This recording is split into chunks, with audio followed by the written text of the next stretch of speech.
County and the airport goes first if they have anything. County does, but I don't know about the airport. Yeah. And then we follow that. One year, I think I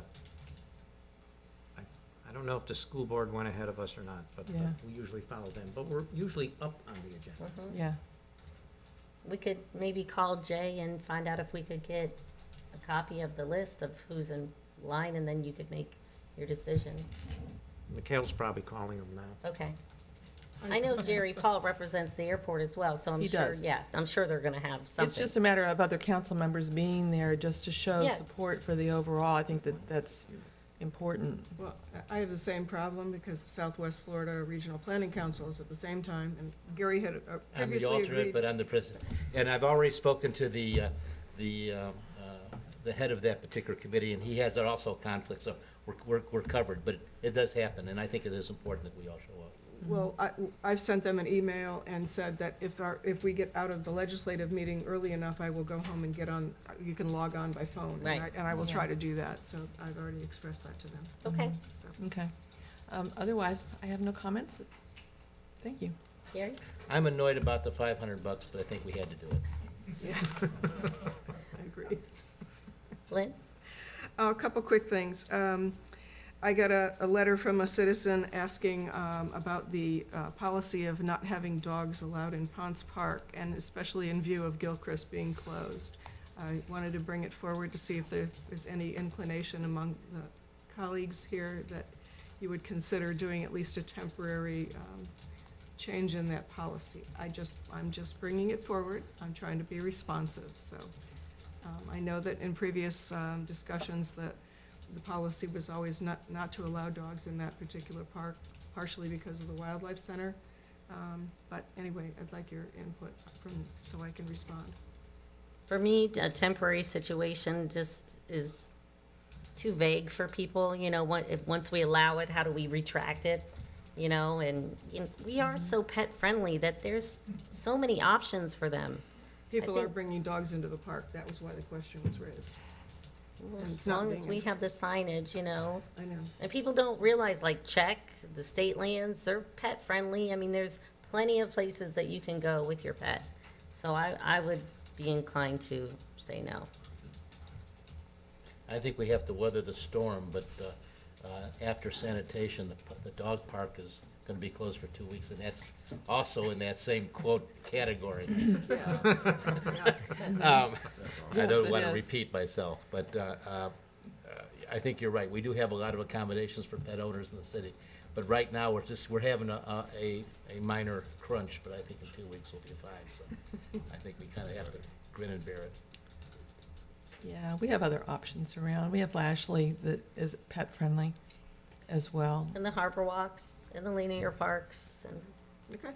Yeah, I have enough to give feedback. yeah. okay? The other thing that I would like to ask for you guys to consider in the future, it's not something we have to decide today, but a citizen sent me an email asking if we could consider looking at putting an ordinance in place for parking on one side of the street only in the residential overlay district. It's become- Overnight? No, parking on the street, on both sides of the street is occurring by a lot of construction vehicles. Oh, I see what you're saying. And in the case of this particular person's street, and now my street this week, we have about 7 or 8 properties currently torn up because of seawall replacement. And between all the city vehicles, the contractor vehicles, lawn vehicles, pest control vehicles, it's like I have to dodge them to get down my street. Just at 8:30 this morning, there were already 8 vehicles parked on the street. And it's something we could consider looking at in the future about putting an ordinance in place where you only can park on one side of the street, if they're gonna park on the street. Have we ever considered that, Terry? Have we ever? I mean, I know my street the same, and it's almost like they're intentionally like right there next to each other. It's like, really? You Yeah. couldn't go in the vacant lot over there, and now you're right there, and and they're coming around on their mowers and their weed whackers, and they're not paying attention. It does get dicey. And Yeah. then you've got people walking dogs and people riding bikes. It's dangerous. I don't know if the answer, if parking on one side is the answer, but I know on Monaco, which is a busy street, I mean, there was one day I almost could not get my car through. Right. They were parked so close. That's why I'm bringing it up. So, Same thing with my street. Gary? I understand the annoyance. Yeah, one obstacle comes to my mind is you wouldn't wanna, I don't think you'd wanna have a delivery vehicle have to park on the opposite side of the house that they're delivering to, for example, if you only had parking on one side of the street, so. I think it's worth a discussion to try to figure out if there's a solution. Yes, from a practical side, the density of the traffic may be necessary for that particular point in time, and an ordinance may be, make it difficult to just operate life. That's one problem, I can see. Yeah, I don't know how we would, to Gary's point too, if it's, rooms to go and they got a whole house full of furniture. Yeah.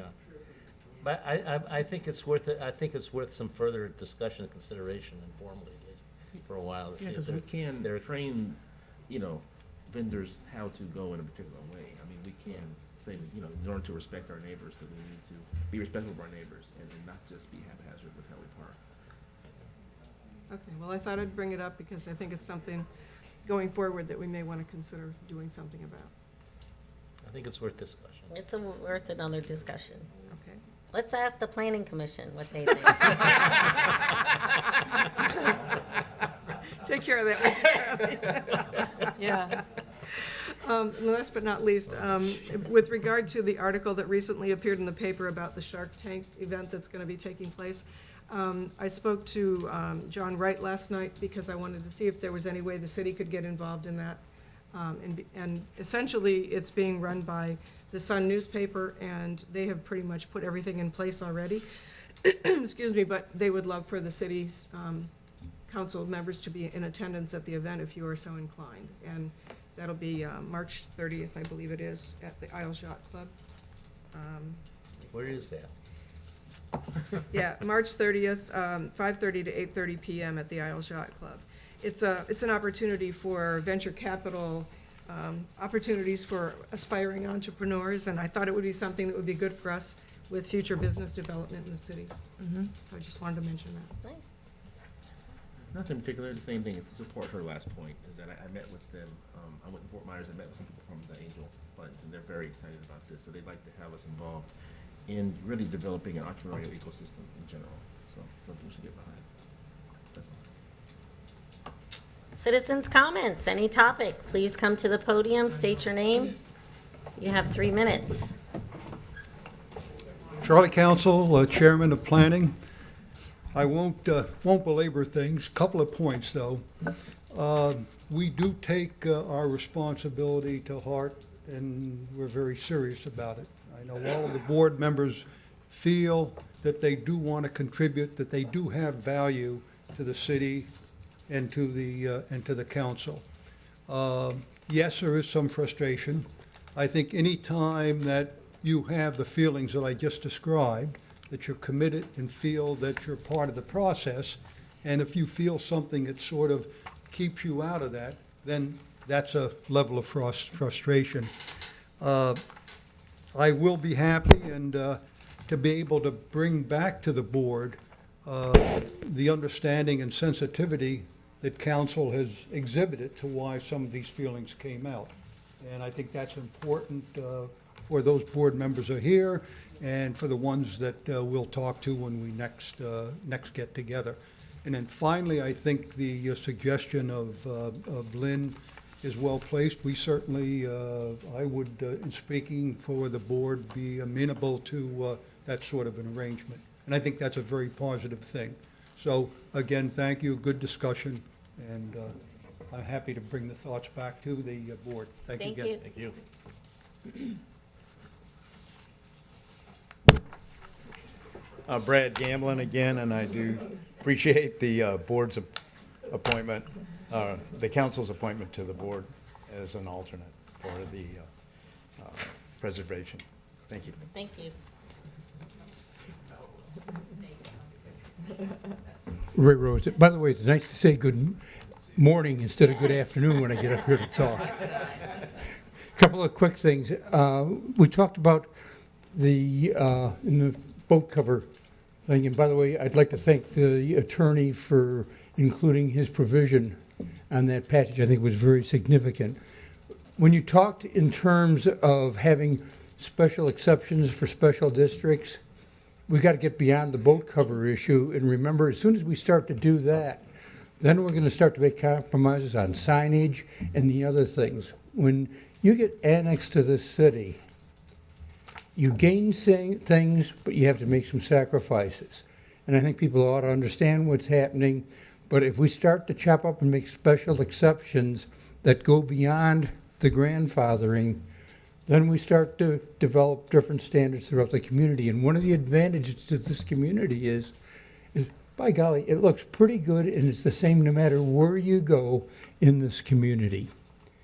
Would request, Jaha, and I know we're not supposed to direct people, if you could speak up into your microphone, it would I'm really sorry. Thank help, you. because you got a lot of good things to say, Well, and thank you're you. very hard to hear. Appreciate that.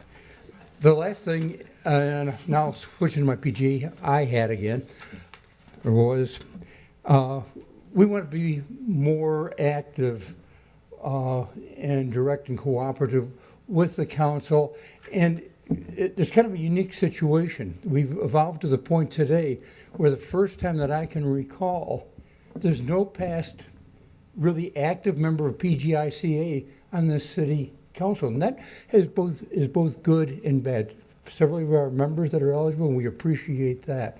What we're going to do is invite members of the council to meet with us, one or two of our people, or maybe our board of directors, just to sit down and have a discussion.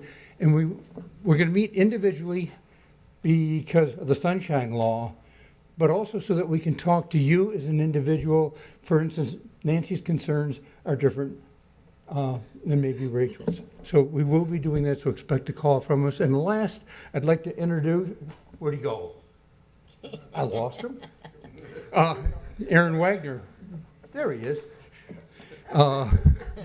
who is our new president-elect and will be coming in as president in the next year. And I think many of you know our current president, but she will also be here for introductions. We look forward to seeing you. And Aaron, stand up and be recognized. I guess I'm recognized. But thank you very much. I appreciate it. I look forward to perhaps bringing items forward and hopefully working together at making the PGICA hopefully a better organization, working with the council. Thank you very much. Appreciate it.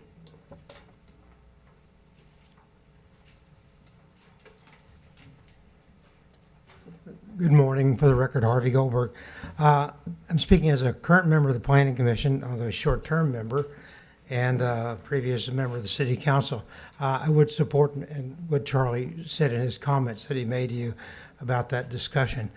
But from my history on both now, I recognize that there are issues that come before the Planning Council, for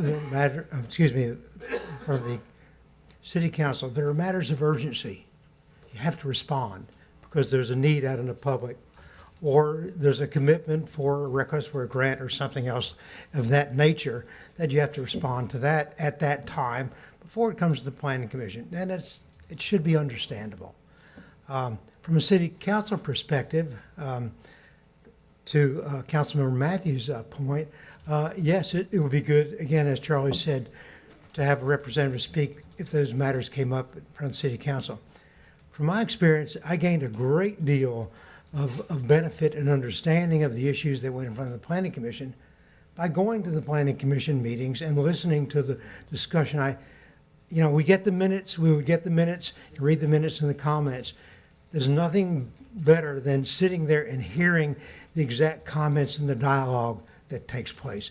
And I think certainly Commissioner Matthews can attest to that. Yes. So that might be something you want to consider, particularly if it's a matter of significance that you want to hear and understand the concerns, the issues, the points that are raised that may not necessarily come out in the minutes.